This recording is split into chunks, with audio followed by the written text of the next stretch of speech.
One. Hello, YouTube land. This is Brent and Son coming to you from Lexington, Kentucky, the Bluegrass State. And before we get started with this Bigfoot story that we got coming from Michigan, I'd like to say that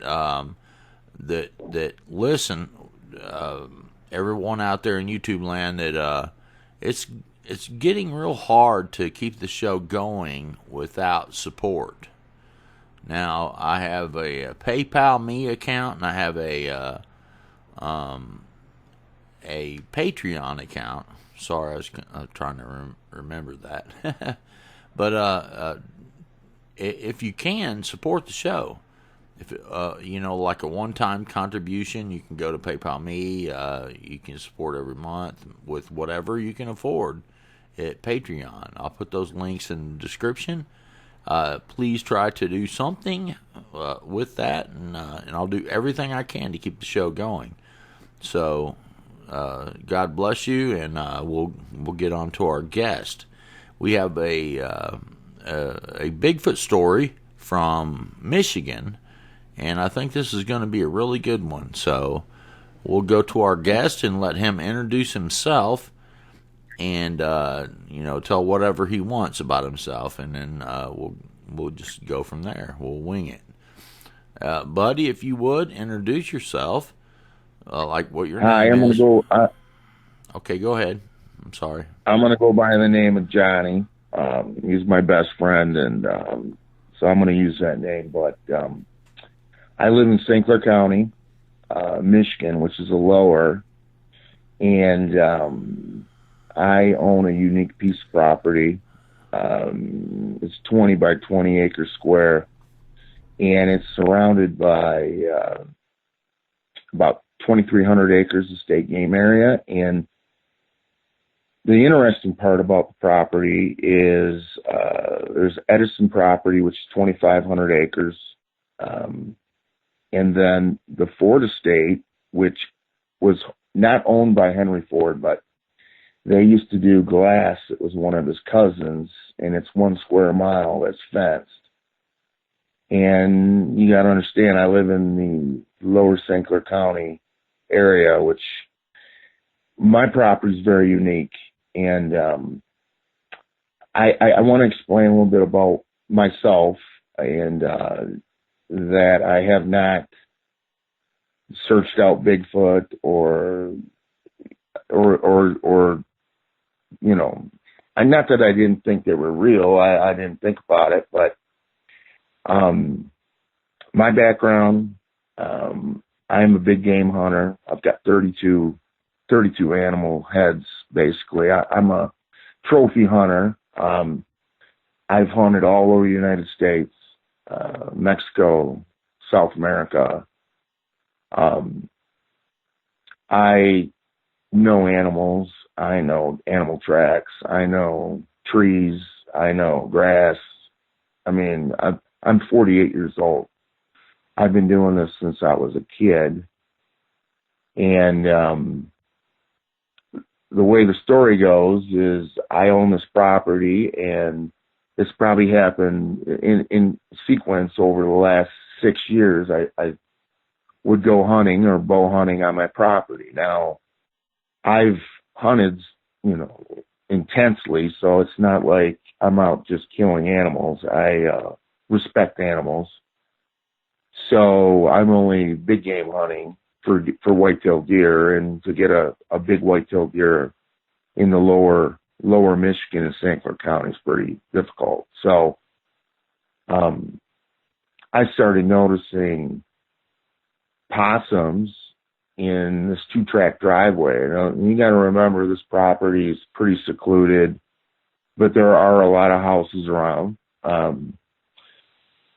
started noticing, these possums, but they were stacked up in pairs. And the thing is I did not really pay attention to it.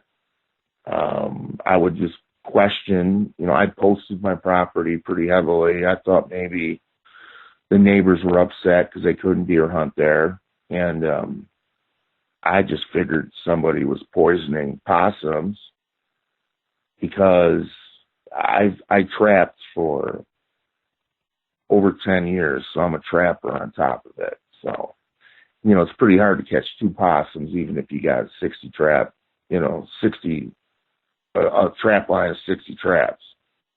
And, over the course of the next year, I noticed a few trees broken, but I figured it was from the wind. And I'm afraid of heights, so I buy tripods and ground blinds. So I bow hunt out of a ground blind, and the following year I had 3 raccoons. 2 were piled up. 1 was laying to the left inside my ground blind. And I didn't really understand what was going on.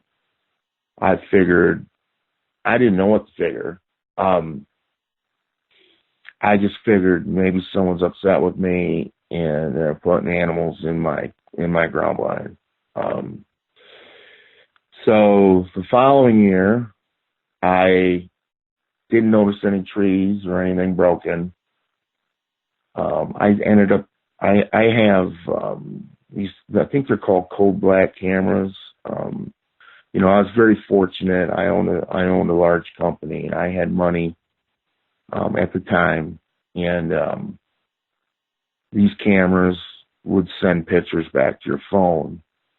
So I had 3 cameras out, and then I had 1 camera that you had to pull chip out of. So I took 2 friends of mine, and it was September 15th. That's opening day of small game in Michigan. And normally I would never take anybody out hunting, and not that I wouldn't, but these are good friends of mine. So I took them onto a different piece of property that's adjacent to mine to go squirrel hunting, and I noticed there were 4 coyotes that had their tails between their legs. The furthest one was 60 yards away. There were 2 in front of me, probably 40 and 60 yards. And the other 2 were to my right that were probably 20 yards and 40 yards. And we used to have pheasants in the lower. We don't anymore, but I know what a gun-shy dog looks like. And these coyotes, they were cowering, and because of my age and the animals I've shot, I mean, I've always wanted to get a coyote and mount it, but I don't think I could have shot at him. I just couldn't believe what was going on. So my friends went squirrel hunting, and I went to go move a trail camera, and I went, and you have to use your chest to put it against the tree to strap it on the tree. And I noticed out of the corner of my eye, a hickory nut flew up underhand like a softball pitch. It missed me by about 2 feet. And I was like, it wasn't from a bird. I seen it. I figured it was somebody on my property. And I started walking up to the front because I only have 1 hickory tree. And I walked up to the front, and I bought this grass, and I bought 2,500 roots. And this is Australian sawgrass. It grows 21 feet tall. So I'm walking through all this grass, and all of a sudden I smelled this smell. And they always talk about what that smell smells like. And to be honest, I don't think anyone's right. They say it smells like body odor, or you have to smell it to understand it. I walked into it, and it took me about, it felt like 5 minutes, but probably 2 minutes, and I knew what it was. And it smelled like if you had an oversized aerosol can and sprayed. It was overcoming, like over 8 foot over your. I mean, it was just a massive smell that it's unexplainable. I don't want to say what it smells like, because I think everybody that talks about it, they can't explain what it smells like. You'll know if you smell it. So I took off barreling to the car, and because I'm standing in this grass, and it's September 15th. So, you know, like I said, I'm afraid of heights. So now I'm a little bit nervous, and I'm trying to tell myself that this is all nonsense. And, you know, and I have not been watching Bigfoot videos or anything like that, but I went back out hunting, and I only hunt, you know, in November when the bucks are rutting. I do not, you know, I don't need to just go kill deer. So, you know, luckily this property's between the energy center, and this property is sandwiched between the Ford estate. So I have all the does on my property. So what I do is I split my property in half. I have a sanctuary that I never walk through, only once a year, and usually it's in winter, just to see the buck rubs or look for antlers, but that's it. And then I only hunt the other 20 acres. So I put some traps out, and I was going through a divorce, so I wanted to start, you know, trapping or doing something. And I started noticing like deer parts laying all over the place. I knew they were from coyotes or something. And at this point, I really didn't, you know, see much. And so I was setting traps out, and like I said, I hunt in November, late November. And I noticed my tree stands were being knocked over. And I just thought it was a neighbor, somebody's upset. I have no clue. I hunt in tripods. They're about 16 foot tall. And then I got big, you know, gigantic tree stands that takes 5 people to put in place.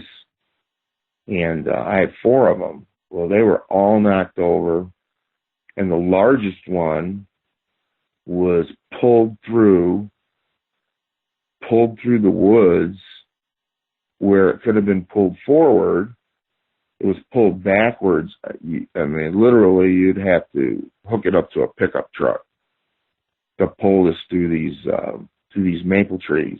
I mean, there were 1-inch diameter, 15-foot maple trees. They're like whips. There's absolutely no way you know, a human being. I mean, I don't care if you got 5 people who pull that thing through the woods.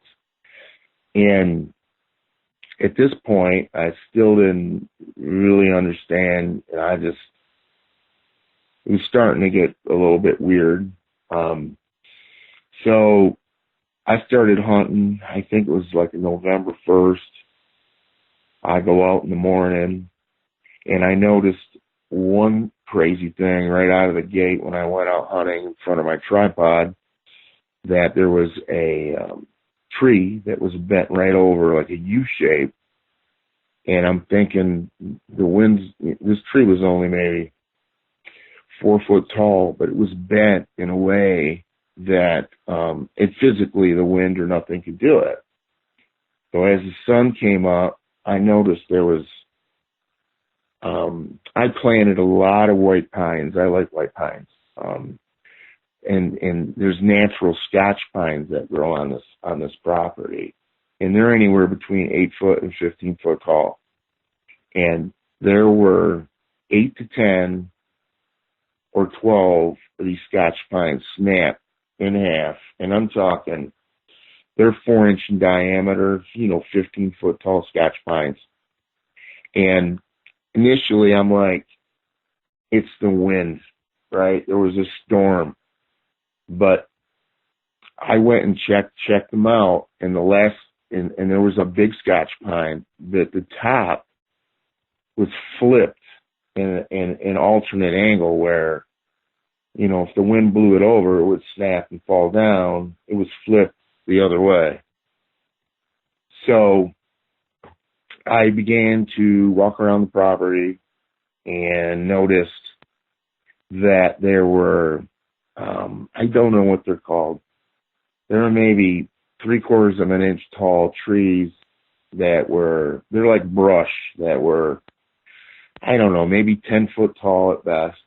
And the bark was peeled off, and it wasn't tied like a bow, but it was like tied like pigtails, and there was more than one. There was like maybe 8 or 10 of these trees, and I couldn't believe it. And I started paying attention at this point.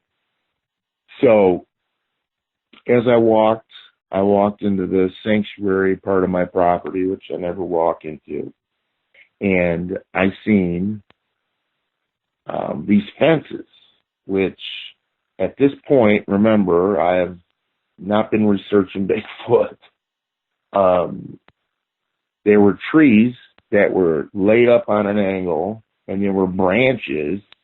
So there were 3 of these staggered like fences that were, like, the first one might have been 8 foot, the second one might have been 15 foot, the next one was 6 foot, but they were staggered.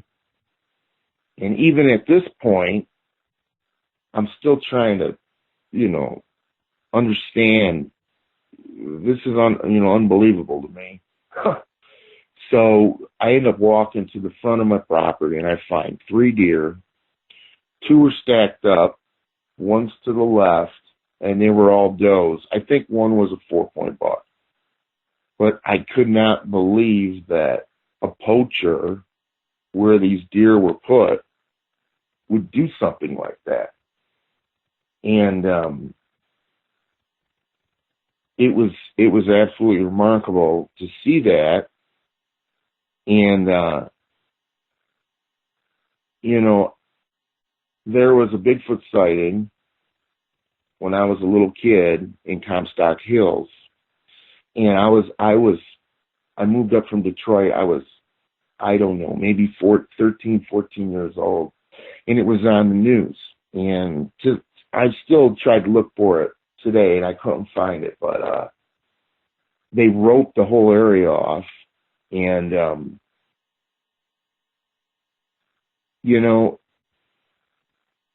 I don't know. There was definitely something there. So I started researching, and I worked with, I was looking at Brenton's website, and I started, researching Bigfoot more. And I personally, I like listening to the DNR officer. I don't remember his name, but, I listen to people that, because I'm a hunter, and that people that I can hear in their voice that seen what I saw. And there were 8 different reports, and you can look it up, St. Clair County, Michigan, of Bigfoot sightings. Not sightings, but, activity. There was one sighting in Yale, Michigan, but this happened probably 15 years ago. And it's funny that you can't talk about this stuff because people think crazy, or you know what I'm saying? It's, I've hunted the planet, and, I've shot kudu, giraffes, moose, you name it. I ended up physically hunting with the 375 H&H during bow season. I took my bow and arrow with me, but I was physically, I wouldn't say petrified, but I was scared enough that I knew what was out there, and I knew why they were out there, because my property is sandwiched in between like I wouldn't say 1,000 acres. I'll say 360 acres of cornfield in the back, and 200 acres in the front, and it's out in the middle, and I never shoot the does on my property. I leave them there so the bucks come in for rut. And what they were doing, and I wish I had the pictures. There's some evidence still out there. They were basically rounding the deer up and trapping them with these fences and killing them. I don't have any other explanation for it. But like I said, there's 8 reports. You can go online and look them up. St. Clair County, Michigan. Type in St. Clair County state game area. And the latest one was 2018, which was a quarter mile from my property. And they had a disturbance behind the trailer. And I know the trailer.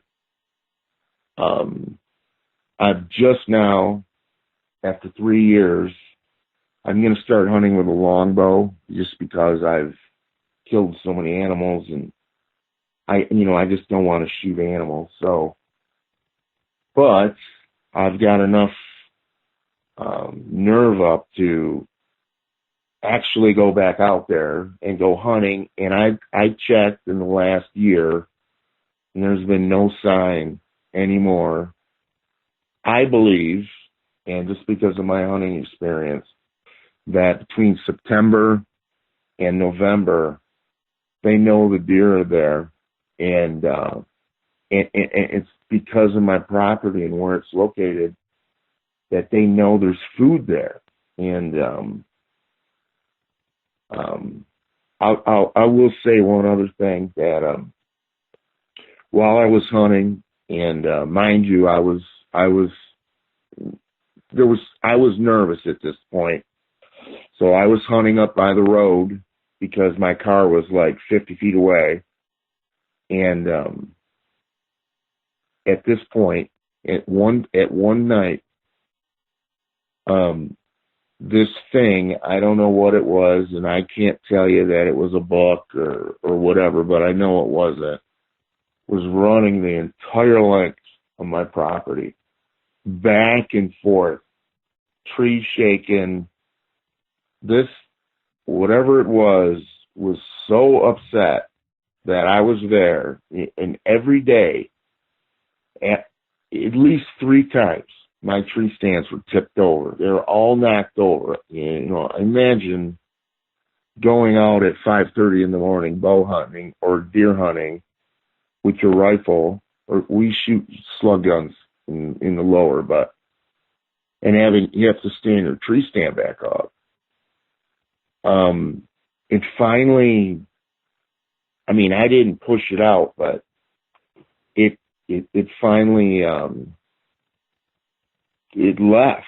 But to see something run 20 acres in two minutes, it was beyond me. I have no idea. I've never witnessed something like this, and I'm going to tell these viewers that if they think there's no Bigfoots running around outside, I would suggest that I would not be traveling around out in the woods without a slug gun. Now, I've done research since I've seen this, and that's how I found Brenton's show. But I know that the ones in like Seattle are vicious or mean,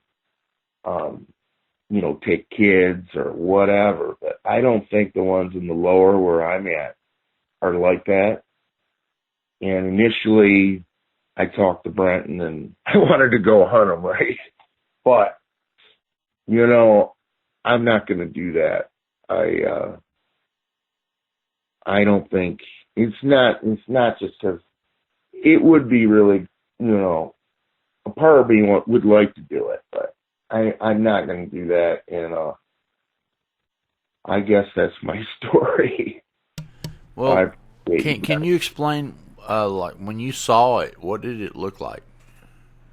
I didn't see it I saw, I had a trail camera, and the only way you can strap them up on a tree is to put it on your chest and strap it to the tree.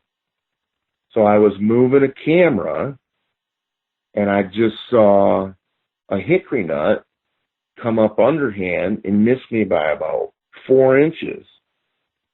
And I just thought there was somebody on my property, but it was so thick that the hickory nut came up at least 40 feet in the air. I couldn't believe that they could almost, that I almost got hit with it.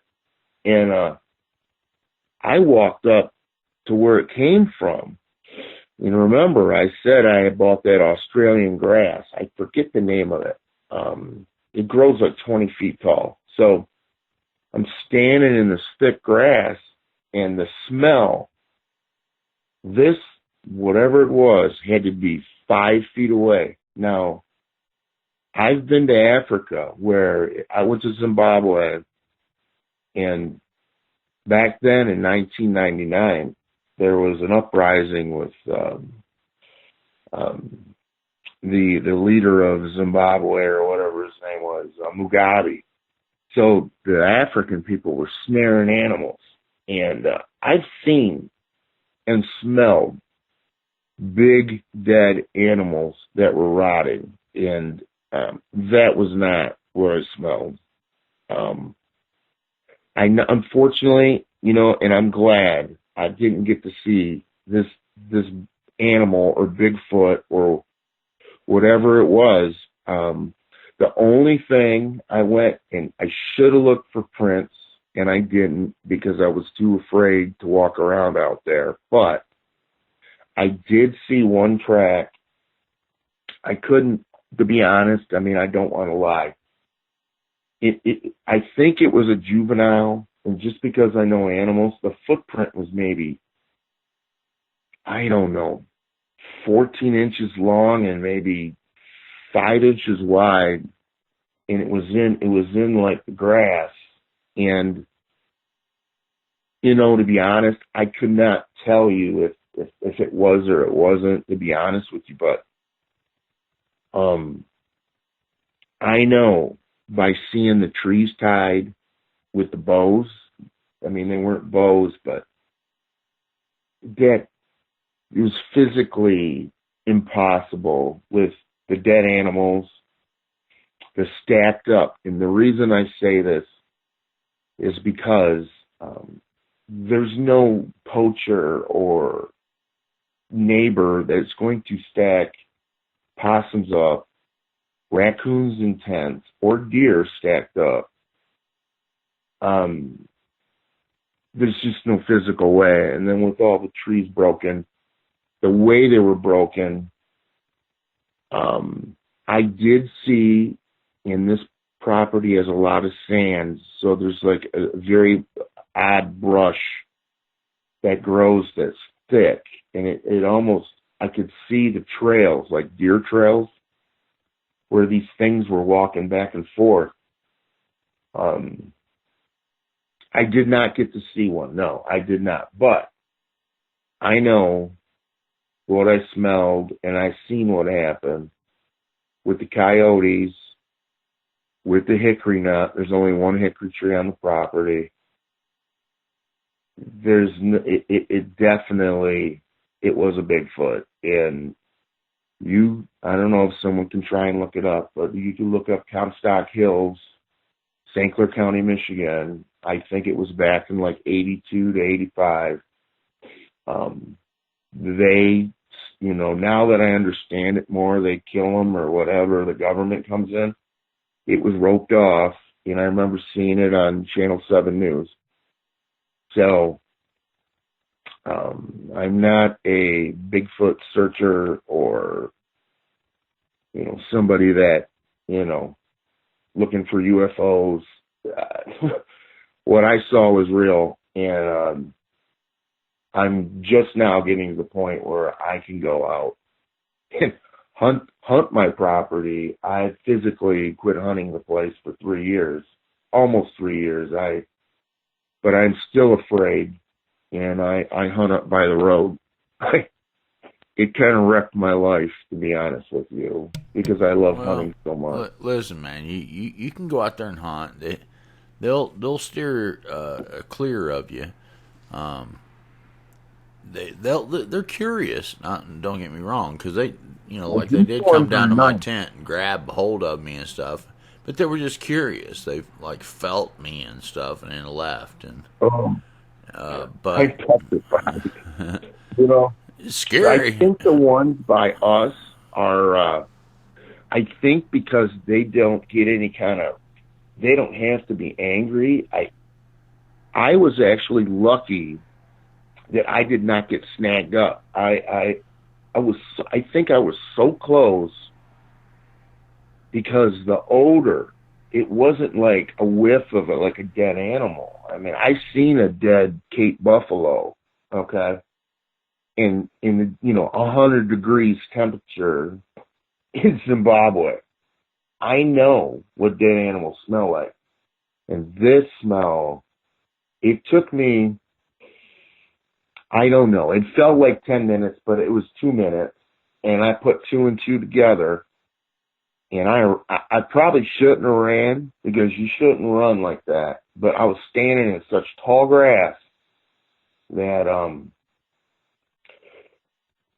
and it was close. I don't know how close it was.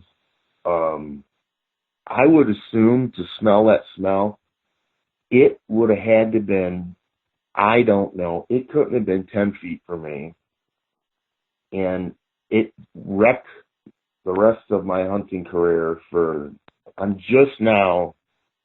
going to tell you something though, and I'm not a poacher, but I'm not going out there without a handgun, because something, or shotgun with my bow and arrow.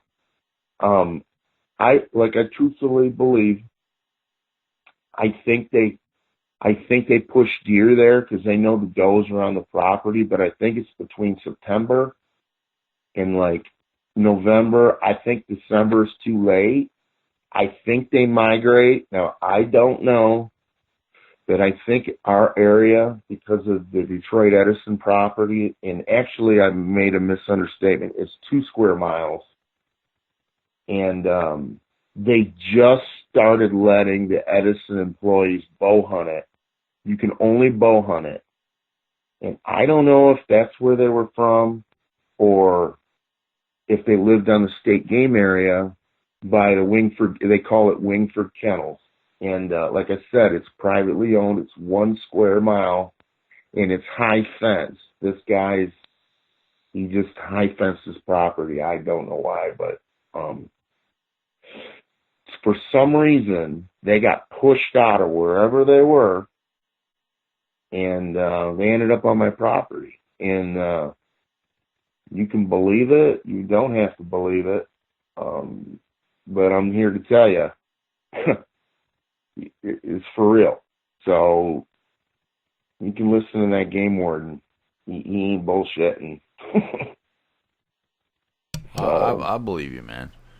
Well, dude, I appreciate you telling your story. Yeah. Sorry I didn't see a Bigfoot, but I'm here to tell you, I And know enough it about doesn't always take animals. seeing one, man, because I knew there was some down at Del Holla when I heard the trees being pushed over and stuff being thrown at us and stuff like that. And then eventually, on one of the camping trips, one of them reached in and grabbed me, and I did catch a glimpse of it running between 2 trees, but it I took a would while. never But do anything like that. I cover this stuff, and I was thinking, dang, it sure does seem squatchy, but I kept denying it, and It's easy to do because it seems like it's unbelievable. yeah, The telltale signs. Now I looked for limbs snapped up high. I started paying attention. I did see 2 limbs broke up high, but what I think you need to look for is they build fences to trap deer. So what they do is they run the deer around. So I think, now this is just my opinion, I think they hide behind these fences and they push the deer. They run them into a corner, And the trees, little saplings that are tied up, I don't know if those are like scent markers or markers. I watched 100 Bigfoot videos since. And I'm not kidding you, they were peeled like bananas and wrapped down, and I'm talking 2 foot down, and there were maple trees.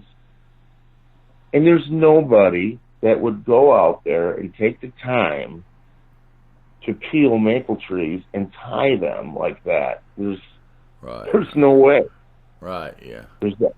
Most people that watch the show know all that. They heard all that kind of stuff, and they know, and they believe that you encountered a Bigfoot. You just didn't see it. But well, the thing is, it's in the lower in St. Clair County, and I don't live in Kentucky, and I'm not up in Upper Michigan, and I hope that the people research it and look up St. Clair County, Michigan state game area Bigfoot sightings. And there's like 8 or 9 of them, and they're all right around. I'm right next to the state game area, so All right. Well, thanks for coming on, bro. I appreciate it, and you got I my really number. I really appreciate your show, and I enjoy listening to your show. You're a good person. I love you. I appreciate it. Well, God bless you, bro, and you keep watching, and if anything else happens that you notice or see, then holler back at me. Yeah, I would like to be able to go hunting again and feel okay. Yeah. I'm gonna take a couple trips down to Dale Hollow, or at least one trip here. I would like to go with you. I would go with somebody that understands it, and I'm not gonna lie. If I go, I'll holler at you. I'll holler at you if I go. It's just a matter of affording to go, man. YouTube's not really doing so good anymore, and that's why I say that people that really appreciate the show, they need to contribute to it, and if possible, and believe me, I'll take any of that money and I'll go. And I've got a thermal and a night vision camera now, and maybe I can go and I can prove these things exist, because where I can't, they're islands. I would love to go with you. I'm an amazing shot. I've shot guns my entire life, and I'm a snap shooter. Not that I want to shoot one, but we don't need to shoot one. We just need to shoot one with the camera. I got a night. You use the camera, and I'll back you up. Yeah, we got the night vision, and we got the thermal, and one of them's you can turn on by remote control. So if they can see infrared, I can set the camera up outside, and then if I hear something or one of them wakes me up or something like that, like they did before, I can click the remote control and turn the camera on, and all of a sudden infrared will be there and they'll take off. But I'll go with you. I'll go with you, and the fishing's good too. I'm thinking about starting a new show. I'll go with fishing channel. I love hunting. I went to Kodiak Island. I've been brown bear hunting.